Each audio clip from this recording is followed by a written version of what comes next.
Hindi pa handa sa isang anak si Daisy nang magsilang siya ng isang sanggol na babae. Kaya't ipinasa niya ang pagpapalaki sa bata sa kanyang nanay at sa kapatid na si Israel. Matapos ang 14 na taon, namatay ang nanay ni Daisy at naiwan ang dalagita ng bata kay Israel. Ang problema, gusto nang maging nanay ni Daisy at bawiin ang kanyang anak. Pero hindi basta-basta papayag si Israel dahil siya na raw ang tatay ng bata. Sino ang nasa katwiran? Sino ang mas may karapatan? Narito ang kanilang harapan.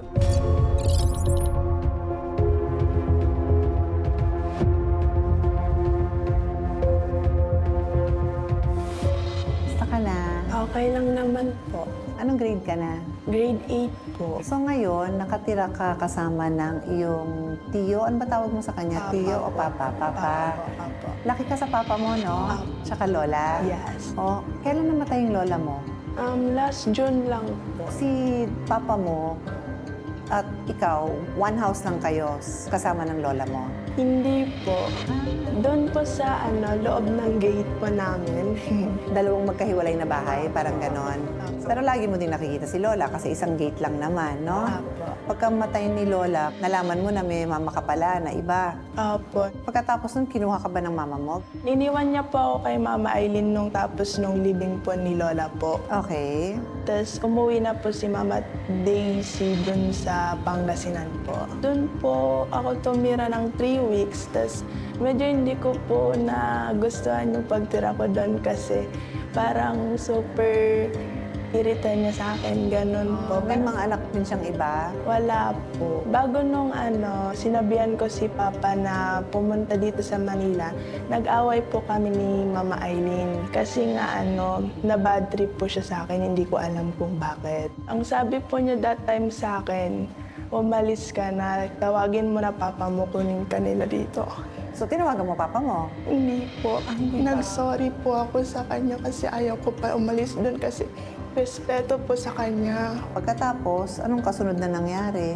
Nung umaga po noon, pumunta po si Papa sa school namin. Kinamusta po niya ako.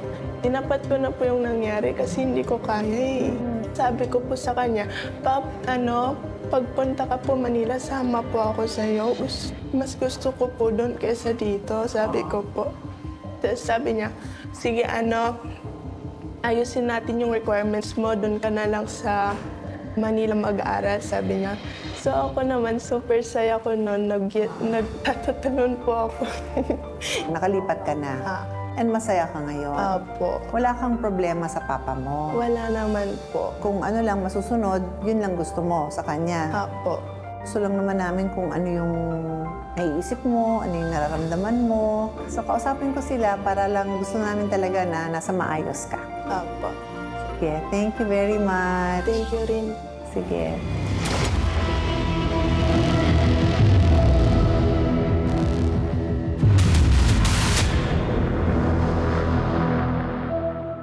So, nandito ngayon tayo sa Case to Face at kasama natin si Rael at ang kanyang kapatid na si Erica. At nandito naman sa kabila si Daisy at ang kasama niya ay ang kanyang asawa na si Anselmo. Ang dahilan na nandito tayo ay dahil sa anak ni Daisy. Biologically, kayo ang tito, di ba? Kasi ang totoong nanay niya ay si Daisy. Tama. Ngayon, gusto mo nang kunin, di ba? Kung alam mo naman na ang anak mo ay laki sa nanay, at yung kapatid mo, malaking bahagi ng kanyang pagpapalaki, papa pa ang tawag, bakit napakalakas ng mo na, kunin mo na? Ate, kasi yung mama ko naman, yung usapan namin na habang nabubuhay pa siya, alagaan niya. Pero pag namatay na, kukunin ko na, on tempo na kukunin ko kasi mother. Naiisip mo ba yun na mawawala sa anak mo yung tinuturing niyang tatay? Hindi ko naman ipagkakait po sa kanya. Pero gusto mo sa'yo na lumaki? Okay. May ko naman yung pagkukulang ko sa anak ko. Pero alam mo ngayon, nung kinausap namin si Ana, gusto niya magstay sa kapatid mo. Ayaw kong tumira sa kanya. Ayaw ko talaga. Kung alam ko lang, madam, na siyang mag-aalaga, Hindi ko yan ibibigay, ma'am. Pero ibig sabihin, sa loob ng 14 na taon, hindi mo alam o ang ibig mo sabihin, nagsisinungaling siya na Hindi. siya ang nagpalaki. Hindi Ano pa talaga? Mama ko kasi yung kinausap ko. Yun mama ko ang pinagkatiwalaan ko na mag-alaga yung anak ko. So bilang isang nanay, ramdam kita. Pero kung totoong siya ang nagpalaki, ramdam ko din siya bilang isang magulang. Pero ang sinasabi niya is gusto niyang manatili sa kanyang tiyo. Yun ang sinabi niya, di ba? At huwag kang magagalit sa anak mo. I hope huwag kang magalit. Pero ang sabi kasi ng batas, syempre number 1, ang bata, pinapalaki dapat ng magulang. Kayo yon. Pero yun nga, kayo naman mismo ang pumayag, at common po yan sa Pilipinas, na nagpapalaki ibang miyembro ng pamilya. Basta nasa magandang kalagayan ng bata, wala namang magmamasama nun, ano? Kung ilalaban nyo yung karapatan nyo, at may karapatan talaga ang tunay na magulang na sa kanyang poder lumaki ang bata, ang tanong ng batas sa inyo, ang tanong ng huwes sa inyo, social worker, is, unang-una, bakit nyo pinayagan? Sabi mo nga, dahil ang pagkakaintindi mo, Lola, walang masama doon. At anong klaseng pag-suporta, I don't mean yung financial lang, di ba? Opo. Pero anong klaseng suporta ang naibigay nyo habang lumalaki yun? Hindi nga lang financial, yung moral, yung pagmamahal, ano yung nabigay nyo. Ito yung pinaka-importante. Ano ang pinaka-mabuti para sa bata? Sa English, what is the best interest of the child? Yun talaga ang titingnan. Social worker, usually yan. At kung magkakasundo kayo dun sa desisyon ng social worker, tapos na. Pag hindi, sa huwes talaga. So dahil nga po, Daisy, kayo yung nanay ng bata, nasa inyo po talaga yung parental authority and obligation na alagaan yung bata. So dahil ipinasa nyo sa iba, in a way, tinuturin din po kasi ng batas na krimen yung abandonment of child. Although sabi niya naman po, kinakausap niyo siya, binibisita niyo siya, pero kasi ngayon po magmamate na rin dahil 14 years na ang nakalipas at ngayon bigla niyong gustong kunin yung bata.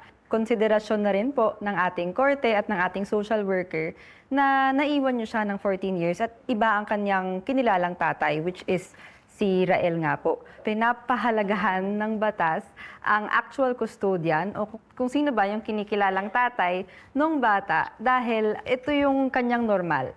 So, yung best interest ng child, ano ba yung kinalakihan niya? Kasi syempre hindi madali para sa isang bata na buwagin o na ibahin yung kanyang kinilalang tatay, kinilalang magulang. So pinoprotektahan din ng batas yung karapatan ni Rael bilang kinikilalang tatay. Liwanagin ko lang, no, kasi may nabanggit kang ang abandonment kinikilalang krimen. Pero siguro naman kung sa kanyang pag-iisip nasa maayos na kalagayan, katulad ng nanay naman, hindi naman siguro krimen yon, di ba? In general lang, kunyari, bigla mong iniwan, di ba? I think ang point ni Attorney Sari, magagamit yon against you in the sense na kung maayos yung bata sa loob ng 14 years, hindi na dapat ibalik sa'yo kasi nga 14 years mong pinabayaan. Pero yun nga, ang laban naman niya is sa paniniwala niya kay nanay. Yes po, Ate Diba? At Pia. wala na nga si nanay. So, social worker ho talaga ang kailangan mag-interview sa inyo. Dapat bang manatili siya sa poder ninyo o maibalik sa nanay? Nanay, of course, pag below 7, talagang nanay na nanay yan unless talagang may masamang ginagawa yung nanay sa bata. But she's already 14. Pero sa akin din, ma'am, kapag pumupunta ako sa Ilocos, Papa, pwede mo na bang ako iuwi? Sabi ko pa sa kanya, ma'am, hindi ka muna pwedeng umuwi, Nagkwento anak, sa akin dahil yung nandito bata pa si mama. Kung gusto mong umuwi doon, ikaw nang kusang pumunta sa bahay. Kung may kailangan ka, magsabi ka. Ngayon, ma'am, lumaki na itong bata, gusto niyang pumunta sa Pangasinan. Sabi niya pa, bakit hindi niyo pa ako iuwi? Nung grade 6 siguro yun. Kuya Anselmo, pero ang nagiging problema ata nitong huli ay iniwan nyo rin siya kay Mama Eileen. Doon siya nagkakaroon ng problema. Hindi po totoo. Hindi rin. Ay, sige. Oo, yun yung kwento niya po sa amin. Parang kinuha mo siya pero hindi naman siya sa Pangasinan dinala. Kasi kung hindi rin po ako nagkakamali, si Rael, wala naman siyang problema na ibalik si Ana sa inyo. Opo. Gusto lang niya meron siyang oras na mabibisita niya, Opo. maisasama niya. Minsan, Opo. tama po ba, Kuya Rael? Sige, parang may Sagutin gusto ko kang yung idagdag. sinabi mo, ma'am. Pinunta ko kay ate kasi nag-aaral. Ayaw ko naman po na masira po yung So ano may niya purpose doon. ka. Pero Sabi ko sa kanya na pagkatapos niya, iuwi kita sa Pangasinan, doon ka na lang po mag-aral. Kung ituloy na Masasanay niya ka. sa Pangasinan, papayag ba kayo kung gusto na niya kasama ka? Opo. hindi naman lumipat Opo. ng school eh. Opo. Naayos naman kahit kami mismo tumulong para makalipat siya.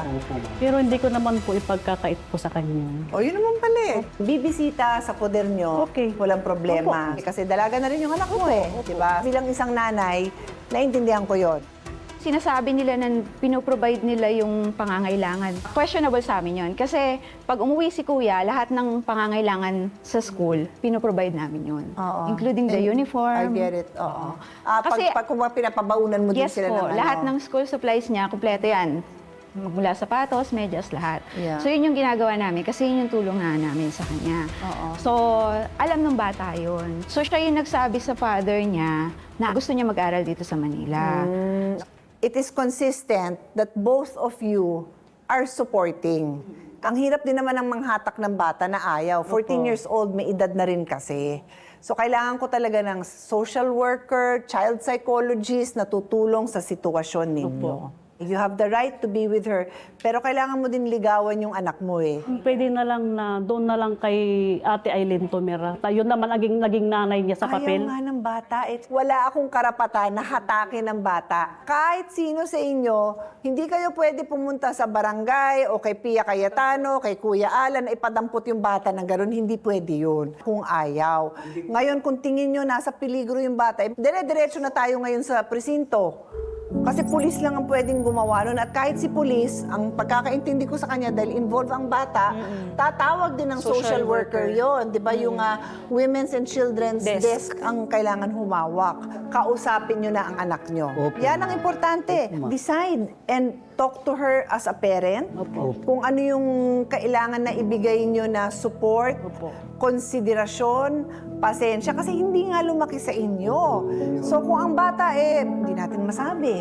May tampo. Di ba may ganun na may tampo na, bakit ba ako binigay doon? Sabi mo nga, sinabi sa'yo nung lumalaki siya, bakit hindi nyo pa ako kunin? Ang hirap para sa isang batang intindihin yon. Ang gusto ko lang may kasamang lawyer para nag-guide lang ng discussion. So thank you para sa tiwala nyo, and I pray talaga for the best interest, masolve po natin to. Thank you, ma'am.